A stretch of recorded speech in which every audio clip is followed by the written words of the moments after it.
Ele ria enquanto dormia, enquanto andava e até enquanto fazia suas necessidades. Na verdade, ele dormia rindo. Não dormia rindo literalmente, mas sim de forma intermitente, acordando a cada hora ou mais para rir. Para alguns dos meus colegas de trabalho, ele era a única parte divertida do dia, mas aquilo, na verdade, me aterrorizava. Provavelmente porque eu era o cara novo, o psiquiatra novato que ainda achava que poderia fazer a diferença. Aparentemente, a maioria dos profissionais dessa área perdem a noção de compaixão depois de um tempo e, eventualmente, um paciente que passa todo o tempo rindo não é mais perturbador. Na verdade, acaba sendo o mais inofensivo.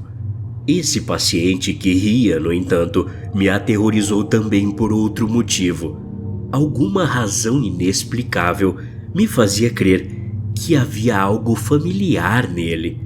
Até hoje, minha família ainda não entende exatamente quais meus motivos para escolher essa profissão, mas para mim é simples: evitar que pessoas malucas se matem ou matem outras pessoas.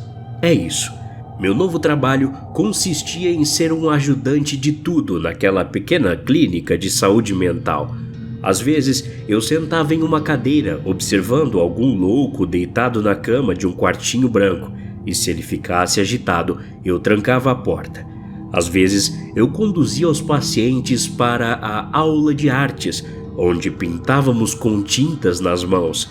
Tesouras e lápis não eram permitidos, é claro.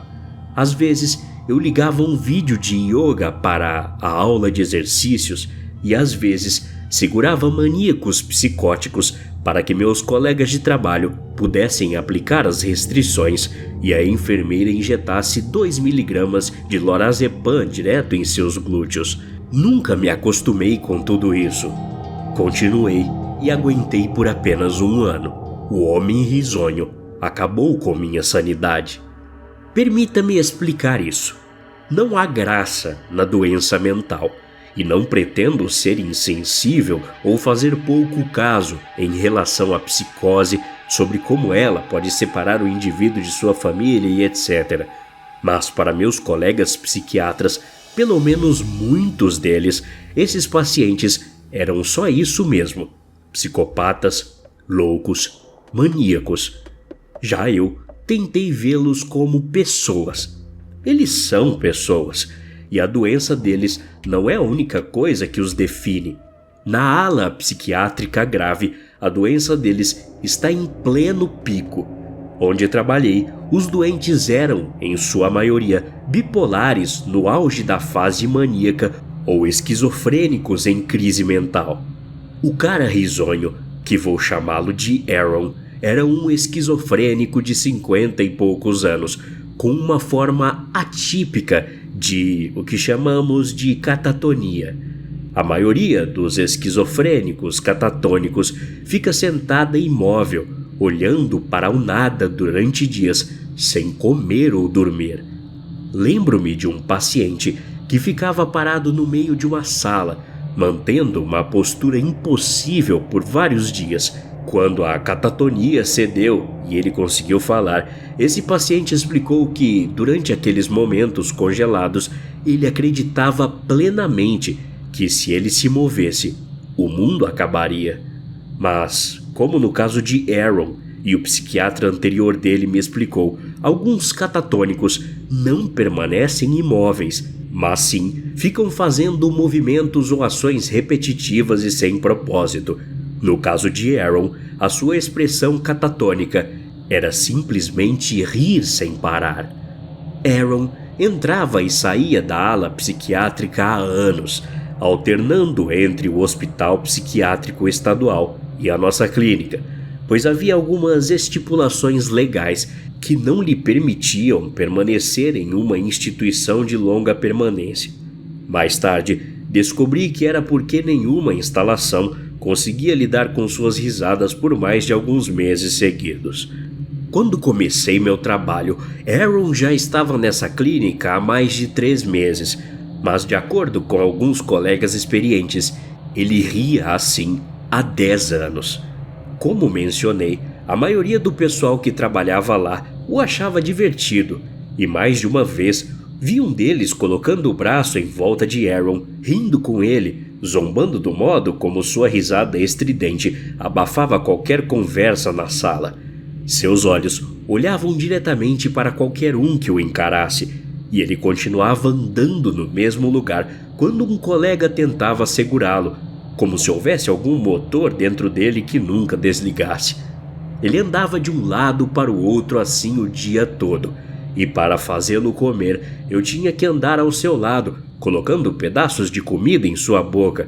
Marcamos pausas para ir ao banheiro com ele a cada hora, para que não precisássemos trocar de roupa, e isso funcionou em 50% do tempo. O tempo todo, ele emitia sua risada penetrante e frenética. Isso começou a me irritar. Só depois de uma semana lá, fiquei com medo de subir aqueles elevadores e ser recebido pela risada incessante ao entrar naquela sombria ala psiquiátrica. Apesar de tudo isso, Aaron não foi o paciente mais assustador que tive lá naquele ano. Talvez só o mais estranho e até o mais trágico, certamente o mais pessoal. Eu entendi que a maioria dos catatônicos piorava progressivamente a esquizofrenia até simplesmente desligarem. Mas me perturbava o fato desse cara ter começado a rir sem ninguém saber o porquê.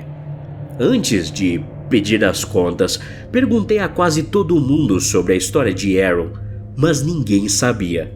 Até que conheci o Dr. Greenwald. Ouvi histórias desse médico e, pelo que percebi, ele era um homem gentil e muito animado, que amava o que fazia, que não julgava esses pacientes atormentados. Greenwald acabou sendo provavelmente minha inspiração mais forte para me tornar um bom médico, e até hoje lembro-me da compaixão que ele demonstrava pelos pacientes. As enfermeiras mais velhas o adoravam, e quando descobriram que ele estava a fazer uma pausa no seu consultório ambulatorial para ir ocasionalmente à ala psiquiátrica, ficaram todas emocionadas. Conhecer o Dr. Greenwald realmente superou minhas expectativas e admirei como ele valorizava cada intenção, preocupando-se genuinamente com cada pessoa à sua frente, até mesmo os novatos como eu. Uma noite, algumas semanas antes de sair da clínica, vi o Dr. Greenwald saindo do quarto de Aaron após sua avaliação e tive a sensação de que ele teria as respostas certas. E ele tinha mesmo. Greenwald me contou tudo quando conversei com ele. A primeira vez que o Dr. Greenwald lidou com Aaron, percebeu algumas coisas. Aaron era um cara bem-humorado e atencioso, que, não surpreendentemente, adorava rir e fazer os outros rirem. O Dr. Greenwald contou como ele era bem-humorado antes de sua doença, contando as histórias mais hilariantes que deixariam toda a sala em crise de risos. Ele não teve uma vida fácil, mas suportou bem seus fardos, rindo facilmente das ironias da vida, grandes e pequenas. Greenwald não tinha conhecimento de qualquer história psiquiátrica anterior, embora Aaron tivesse se casado com uma linda mulher que sofria de depressão e ansiedade ao longo da vida. Como Aaron tinha um desejo tão forte de cuidar de pessoas problemáticas, esses sentimentos o atraíram para sua esposa. Aaron queria, entre aspas, consertá-la, e apesar de tudo, ele se apaixonou por ela. Ela engravidou rapidamente depois que se casaram e, com o tempo, deu à luz a um menino saudável. A doença mental da mulher de Aaron se aflorou depois do nascimento de seu filho, considerada depressão pós-parto, e Aaron ficou quase obcecado pelo estudo da psicologia. Apesar dos esforços dele para curá-la, ela piorou, desenvolvendo psicose pós-parto, e começou a ouvir vozes que lhe diziam para fazer coisas violentas. Tudo mudou quando Aaron descobriu que sua esposa havia matado seu filho pequeno.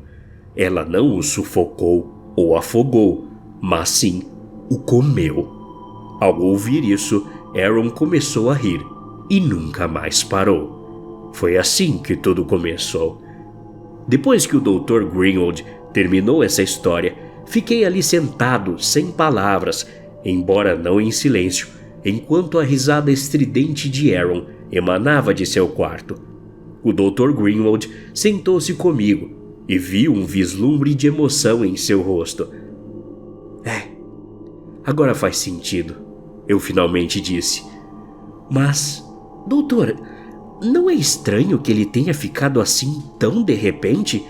Achei que a maioria dos catatônicos tinham longo histórico de esquizofrenia ou algo assim. Falei para o doutor. Eu me senti um idiota assim que minhas palavras saíram da minha boca. Certamente, Aaron tinha algum transtorno mental por ter sido paciente do Dr. Greenwood. O Dr. Greenwood sorriu para mim e disse: "Algumas coisas são demais para a mente humana aguentar." Imaginei que algo tão trágico poderia fazer qualquer um explodir. "Qual foi o diagnóstico dele quando você o conheceu, doutor?" Perguntei. Ele olhou para mim confuso, dizendo: "O que você quer dizer com isso?" "Quando você o conheceu, por que você estava o tratando?" Perguntei de novo. "Filho, ele não era meu paciente. Aaron era um novato na psiquiatria. Trabalhei com ele durante anos. Eu estava aqui no dia em que a esposa dele foi trazida, amarrada a uma maca, com o sangue do bebê cobrindo seu rosto e suas roupas. Ela estava completamente psicótica, incontrolável. Aaron estava trabalhando aqui naquele dia," o doutor disse, complementando. Fiquei boquiaberto e tudo o que consegui gritar foi um perplexo: "O quê?" O Dr. Greenwood suspirou profundamente e disse: "Imagino que Aaron sabia que estava prestes a enlouquecer e de repente ele se tornou aquilo que tanto tentou consertar. A ironia foi, eu acho, demais para ele, então ele só teve que rir." O Dr. Greenwood se levantou e me deu um tapinha no ombro. Ele conversou comigo muito mais tempo do que eu esperava e eu lentamente me levantei, o observando se afastar. Ao sair pela porta, ele se virou para mim e disse: "Olha, estranhamente, você me lembra ele. Antes dele, você sabe, começar a rir. Você se preocupa muito com essas pessoas, se assim posso dizer. Eles têm sorte de ter você." Mortificado, de repente a consciência tomou conta de mim, a compreensão quase me afogando. Havia algo tão íntimo e familiar sobre Aaron, e eu nunca consegui explicar nem para mim mesmo como vi um pedaço de mim naquela concha sem vida de homem, aquele homem louco e risonho. Não tive resposta para o Dr. Greenwood naquele momento, mas de alguma forma o sentimento explodiu de meus pulmões em uma risada aterrorizante, totalmente involuntária. Entreguei meu aviso de demissão naquele mesmo dia. Até a próxima. Obrigado.